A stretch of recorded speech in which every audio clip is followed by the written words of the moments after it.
Displacement, velocity, and acceleration are going to be the topics of this lesson. We're getting into chapter 2 of my new general physics playlist. And this is a chapter on motion in one dimension. Now, some might call that kinematics in one dimension. Either way. So the key is we're going to focus on one dimension. We're going to actually start doing some real physics. So chapter 1 was all about equipping us with some of the tools we need to do physics, like units and vectors. But now we're going to start doing some actual physics. My name is Chad, and welcome to Chad's Prep, where my goal is to take the stress out of learning science. Now, if you're new to the channel, we've got comprehensive playlists for general chemistry, organic chemistry, general physics, and high school chemistry.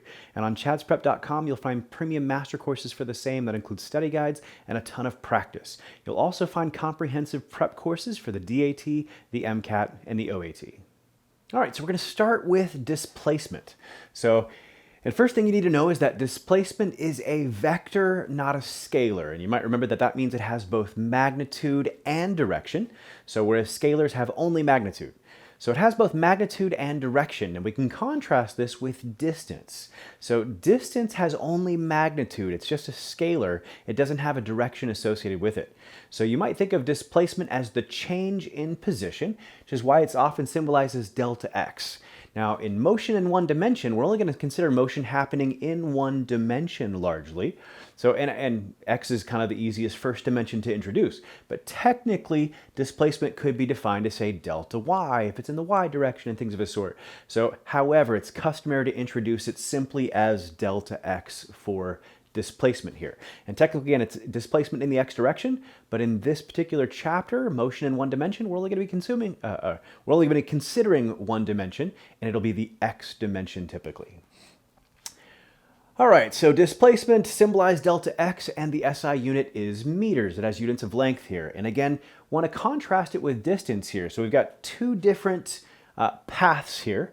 They both start at the origin, and they both end up at the point 3, 0.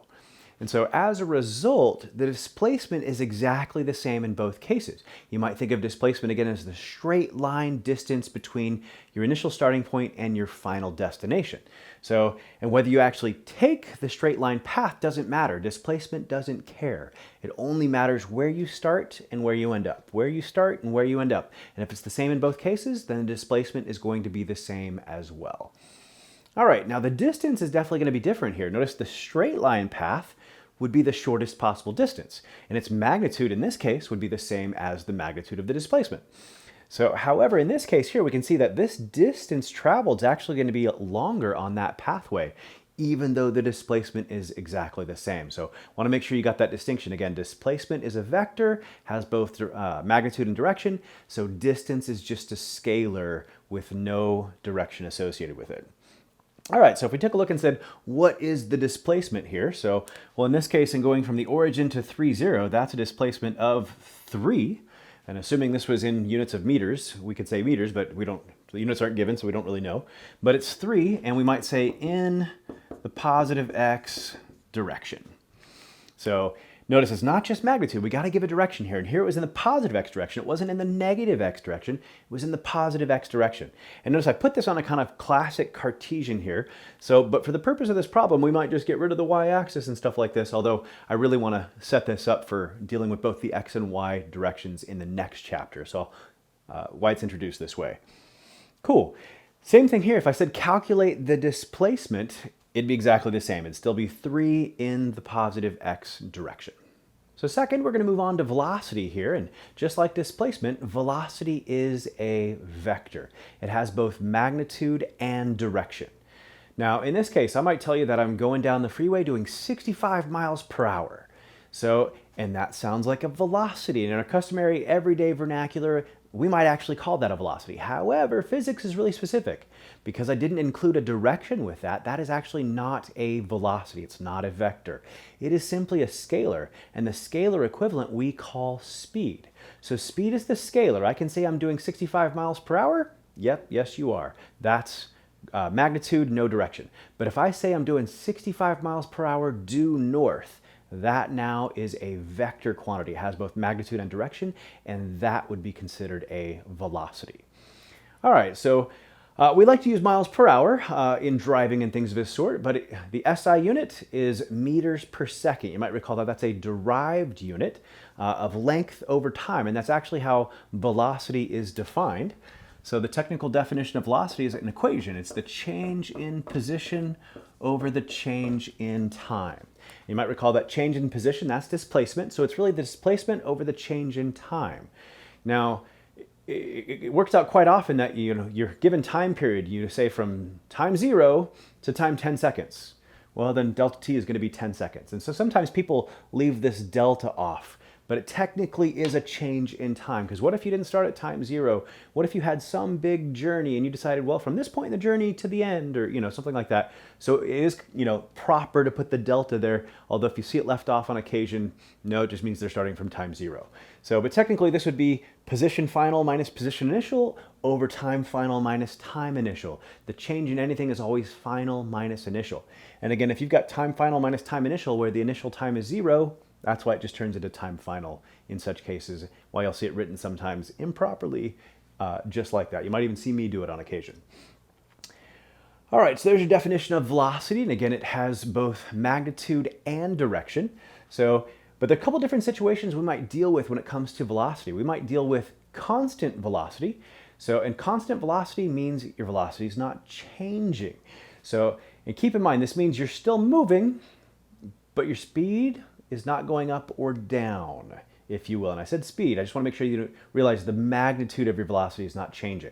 And so it's just like you're cruising down the road, doing 65 miles per hour down the freeway, and that speed is not changing. That would be constant velocity. But it also means that your direction is not changing.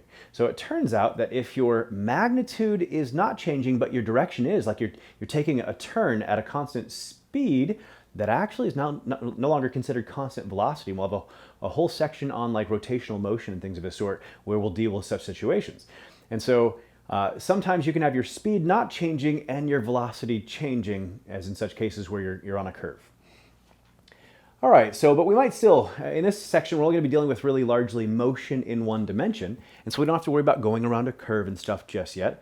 And so in this case, when we deal with constant velocity, the other option is going to be a varying velocity, where the velocity is changing. So what we're going to find is the only situation we're really going to consider is one where the velocity is varying uniformly. It's either increasing or decreasing at a constant rate. We'll find out that rate is what we call acceleration, but we'll get there in a little bit. But that's the only other situation we're going to deal with. And so we'll find out in such cases that it's advantageous to try and calculate the average velocity. And just like if you want to calculate the average of two things, well, you take, like, say, you want to take the average of my weight today and my average of my weight tomorrow. Well, you take my weight today and my weight tomorrow and add them together and divide by 2. And that's essentially what we're going to do here as well in dealing with, say, a varying velocity, is you're just going to take the initial velocity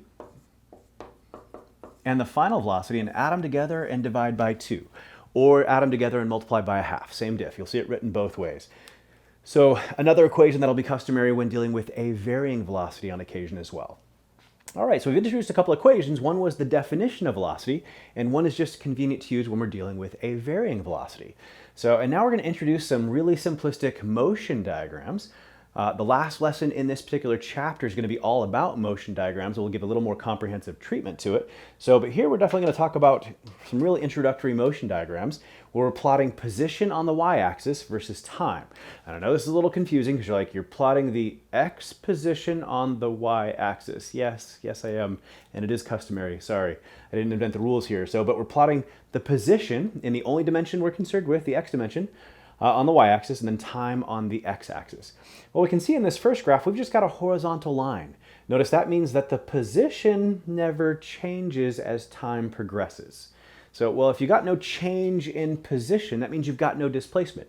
And if you got a big 0 for your displacement, well, then your velocity is 0 as well. You might recall that slope is defined as rise over run, or the change in the y over the change in the x. Well, in this case, the change in the y and the change in the x is going to correspond to the change in position over the change in time. Well, the change in position over the change in time, that is your definition of velocity. So the slope on this position versus time graph is velocity. And so if you've got a horizontal line, that means your slope is 0 indicating that your velocity is zero. Another way to recognize that. All right, the next one here. So we've got a non-zero slope now. So it is a positive slope, it's uphill. And in this case, that's going to correspond to a positive velocity. So also, because it's a straight line, it's a constant slope. And again, on a position versus time graph, your rise over your run is your change in position over change in time. It is your velocity. And so if you've got a constant slope, you've got a constant velocity.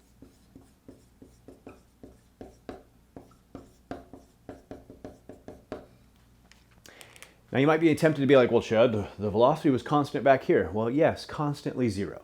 But I definitely wanted to distinguish between a velocity that is zero versus an actual constant velocity. And you should see that, in this case with a positive slope, it means your position's going up as time progresses. You're moving forward. It's often customary in dealing with motion in one dimension to define your direction as just the positive x direction versus the negative x direction. And so the sign often is your direction, so to speak. So in this case, we have a positive slope. That is a positive velocity, which in this case would mean we're moving forward in the x direction, in the positive x direction. Whereas had we had a downhill slope, a negative slope, that would be a negative velocity, which again in motion in one dimension would mean we're moving backwards in the negative x direction, so to speak. All right, finally, we've got a situation where we've got a slope that is not constant in this case. And because your slope is not constant, again, the slope is equal to your velocity. Well, if the slope's not constant, your velocity is not constant. We'd call this a varying velocity. Now, one thing to note, you can tell here that anywhere along this graph here, your slope is positive the entire time. And you can see just in terms of x versus t, you say, well, what's actually happening here? Well, your position is going up as time progresses. That's true. So this thing is moving forward, but we can also see a little more than that. And so in such cases where your velocity varies, it's often customary to talk about what's known as the instantaneous velocity. So let's say I want to know what's the instantaneous velocity right at that point along the way. And it turns out what you do is you draw a line tangent to your curve right at that point.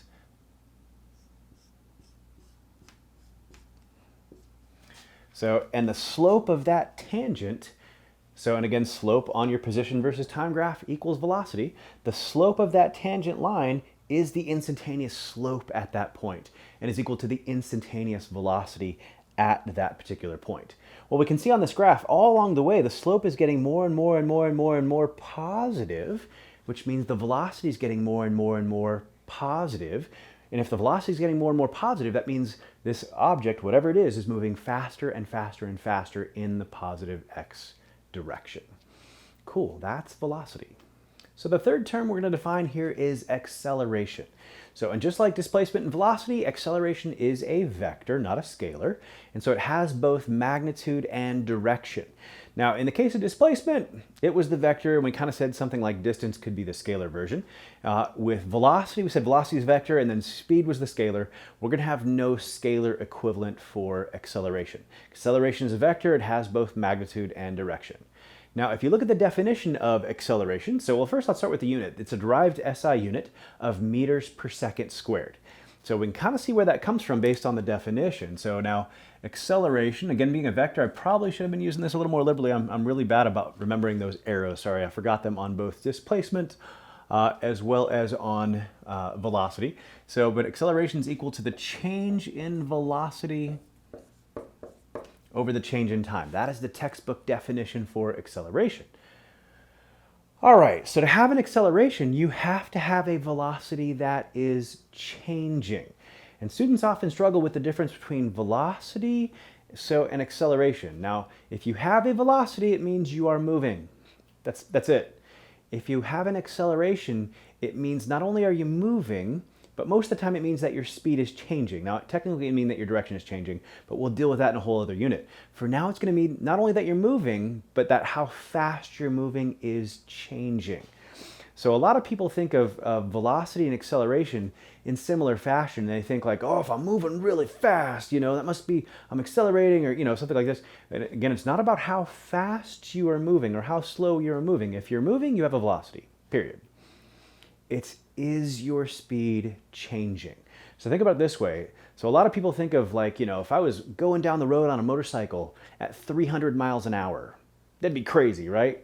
So the wind blowing in my face and all sorts of craziness going on, and they would think it, because it's such a rush and such a kind of forceful experience, they might associate a little more to it than they should. But think about the same thing. If you were doing 300 miles an hour sitting on an airplane, so taking a nap, and now you don't have the wind in your face and stuff like that. And so I want you to think of that situation for here to start, because that's the one I want to go with. I don't want the adrenaline of riding a motorcycle and the wind hitting you in the face and all that stuff as part of this discussion. I just want a nice, calm airplane ride.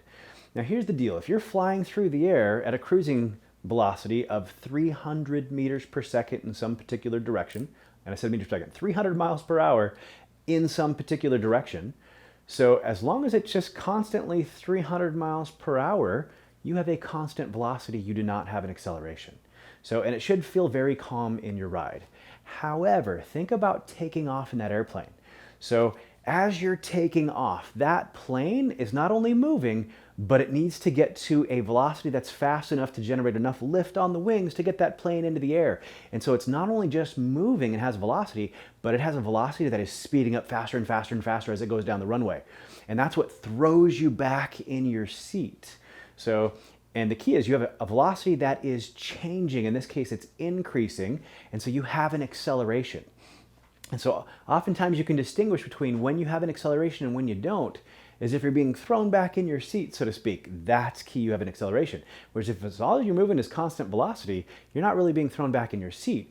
And the reason I wanted to not use the motorcycle analogy is a lot of people feel like, oh, I'm riding the motorcycle at 300 miles an hour, I'm being thrown back. Well, you're being thrown back because of air resistance, not because you're accelerating. And that's why I didn't want to go with that example, why the airplane's a much better, calmer example. As long as you're at cruising velocity and it's constant, there's no acceleration and it's a very calm ride. But right as you take off and you're thrown back in your seat, that's when you have acceleration. So hopefully you see that difference. All right, so we want to deal with three situations analogous to what we saw with velocity. But now instead of plotting position versus time, we're going to plot velocity on the y-axis, time on the x-axis. And so in this case, in this graph here, notice this is no longer about position. And so my question for you on this first one is, are you moving? Are you moving? And that's tricky. Don't answer so quickly, because if we were doing position versus time, if this was position, well, then this would mean your position's constantly the same value and not changing. And so you're not moving. But that's not the case here. Here, it's your velocity that is not changing. But it's not zero. If your velocity was zero down here, that means you're not moving. But here, you've got a positive velocity. It's somewhere up the y-axis. You're moving, but your slope is zero and your velocity is not changing. So we might call this constant velocity.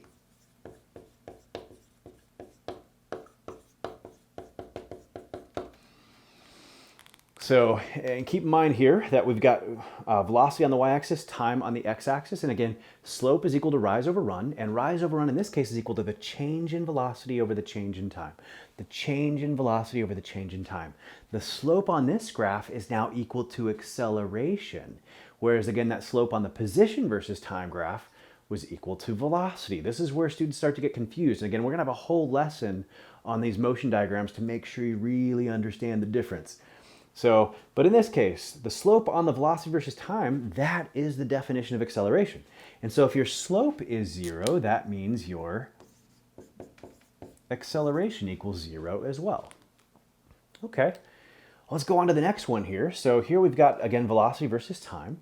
You've still got a constant slope here, but now you can see your velocity is not the same the whole time. Your velocity is not constant. Your velocity on the y-axis is going up and up and up and up and up as time progresses.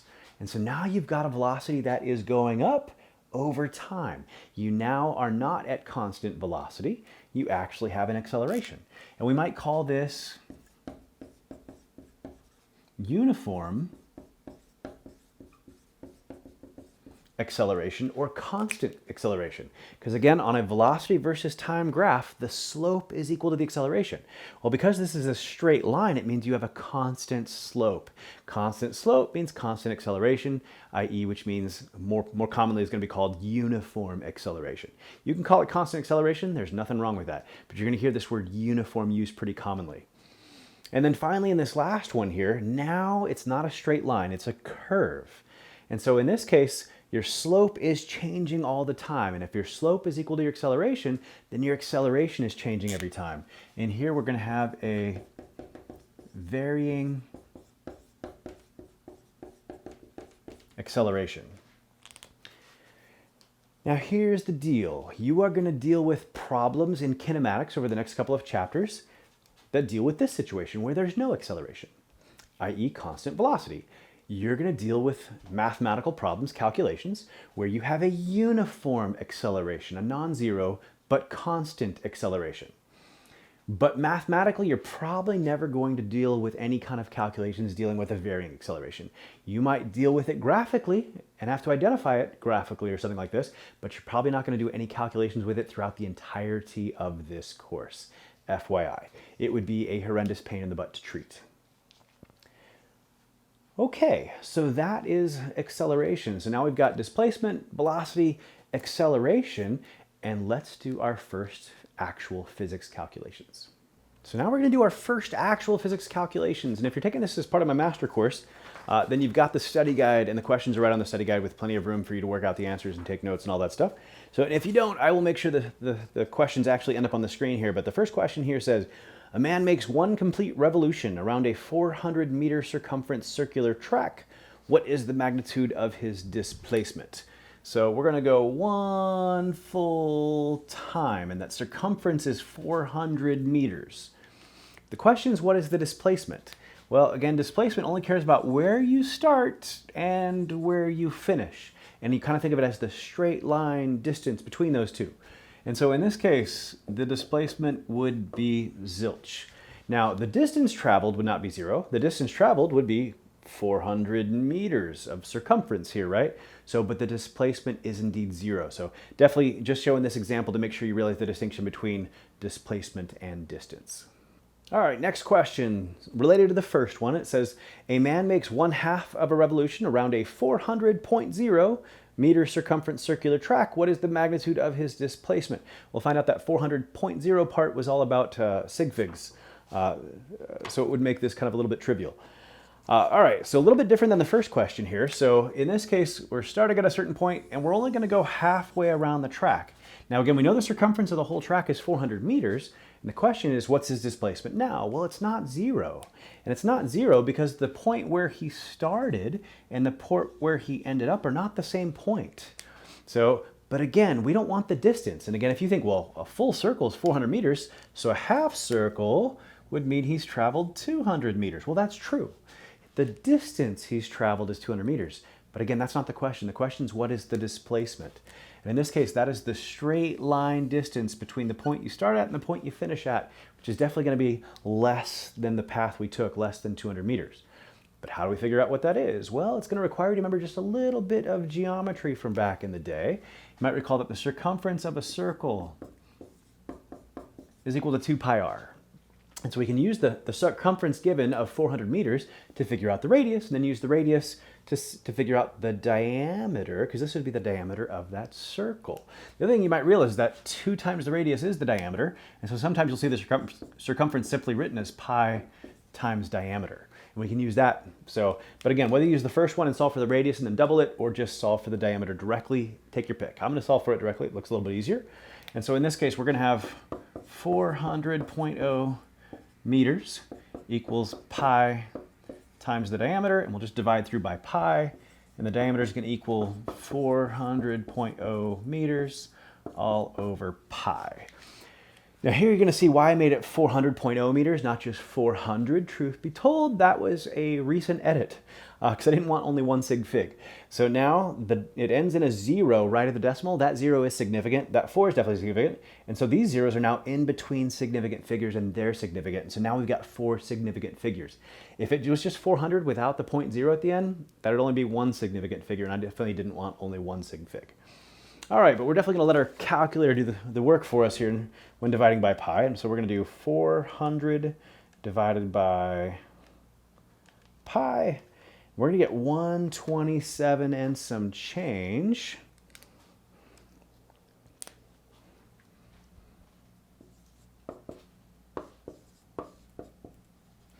And the change here, I want to go at least 5 digits if I want to end up with 4 sig figs. And so it's going to be 3, 2. And again, my 4 sig figs here, there's your first, there's your second, there's your third, there's your fourth. And the reason I included the 5th digit is just so I know if I need to leave that and round down or to change it and round up. Well, in this case, with a 2 following, we're just going to round down and leave it alone. So we'll just get rid of that 2. And there is your diameter of that circle, which in this case, again, is the magnitude of the displacement. And notice it just asked for the magnitude because it'd be hard to ask for the direction, based on what was given here and stuff like that. Obviously, the way I drew it, you could say, well, it's straight down, chat across the track. But technically, if you were at a track, you wouldn't be traveling straight down. You'd be traveling across the track, and that would be in a certain direction. But that's why I only asked for the magnitude and not the associated direction. All right, the next question here says that a car travels 300 miles due north in 5 hours. What is its average velocity during this journey? All right, so in this case, just the definition of velocity, and it's displacement over time here. All right, in this case, both of those are given. So it travels a displacement of 300 miles due north in a time of, I believe that was 5 hours. Yeah, 5 hours. And so in this case, 300 divided by 5, we can see this comes out to 60 miles per hour. So it's not SI units, but the question didn't ask us to give SI units, but we're not done. So because the question says, what is the velocity, not simply what is the magnitude of the velocity. So, but again, the velocity here is just going to point in the same direction as the displacement in this case. And so it's going to be north. Cool. Next. Oh, by the way, sig figs. We had 1 sig fig provided in both our numbers. And so our answer has to show up with 1 sig fig. Well, 60 fortunately has 1 sig fig. All right, next question. A car accelerates uniformly from 0 to 60 miles per hour in 6 seconds. What is the magnitude of its acceleration during this time? All right, we look at that definition of acceleration we've been provided with, and acceleration is just equal to the change in velocity over the change in time. And again, this didn't actually ask for SI units, and I'm not expecting you to convert this to SI units. But I want you to, especially for those who are in the US, to use units you're familiar with and comfortable with before we go full on metric system here. So in this case, that's going to be final velocity minus initial velocity. And one thing to note, a lot of people and a lot of textbooks write initial velocity as V naught. You'll probably see me using these interchangeably. I will try to be consistent, but I probably will fail on occasion. So, but it's like V at time 0 is what that means. So whether it's V initial with a little I or V naught, either way, but often V final is used in either case. All right, so change in velocity is final minus initial all over the change in time. And so in this case, we're going from 0 to 60 miles per hour. So that's going to be 60 miles per hour minus 0 all over the course. And I believe it was 6 seconds. And so this is going to have a little bit of funky units here. So, but 60 minus 0 is 60, divided by 6 is 10.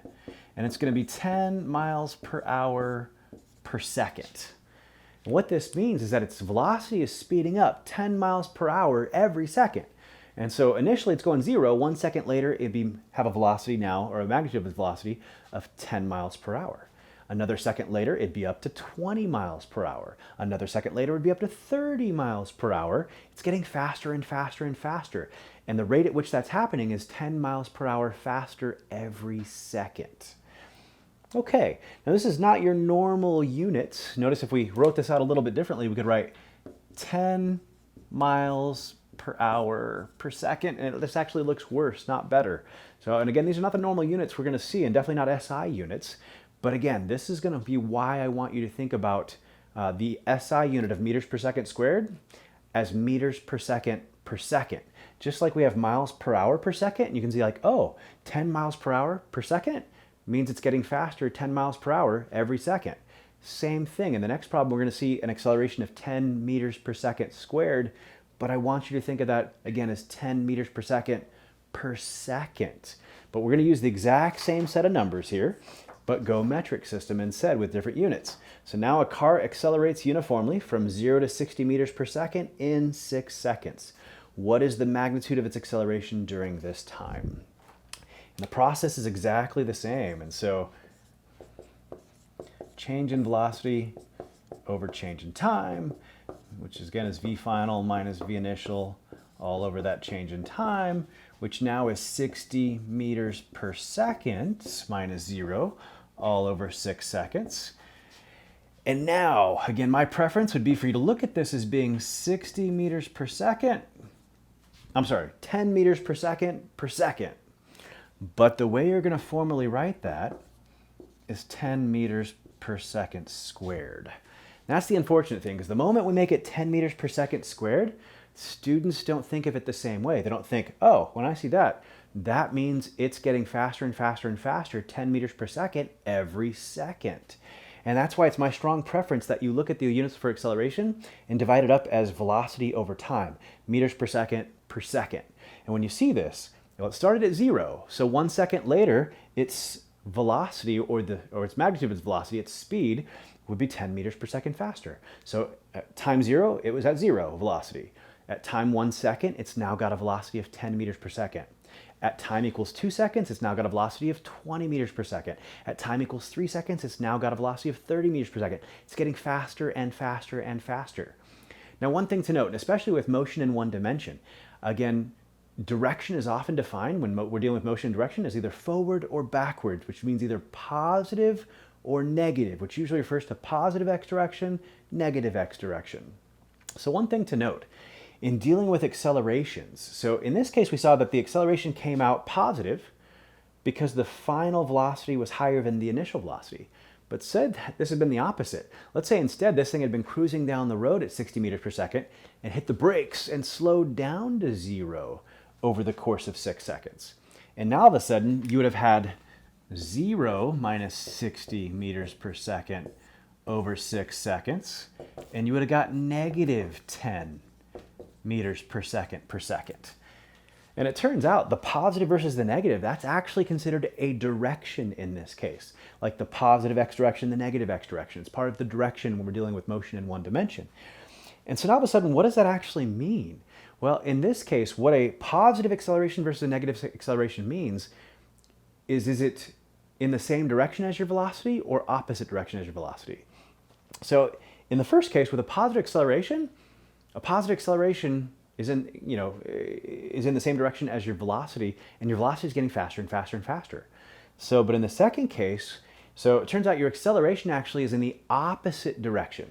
So our velocities were positive the whole time, from 0 to 60, or in this case, from 60 down to 0, but they were in the positive, the forward direction the whole time. So, but the acceleration's in the negative direction. And so here's the deal. When your acceleration and your velocity point in the same direction, it means you're speeding up faster and faster and faster. But when your acceleration and velocity point in opposite directions, like when you put your brakes on your car, so now you're getting slower and slower and slower. You're slowing down. So big distinction to understand there between the signs on acceleration and velocity. So that'll become important when we start doing other kinds of problems, and we'll find out that there are certain things we can do when your displacement, your velocity, your acceleration all point in the same direction. So, and it turns out your sign is not going to be the most important thing in your calculations. But if your displacement, your velocity, and acceleration don't all point in the same direction, so, keeping track of your signs becomes super important, as we'll see in the next lesson. Now, if you've liked this lesson, then like the video. Happy studying.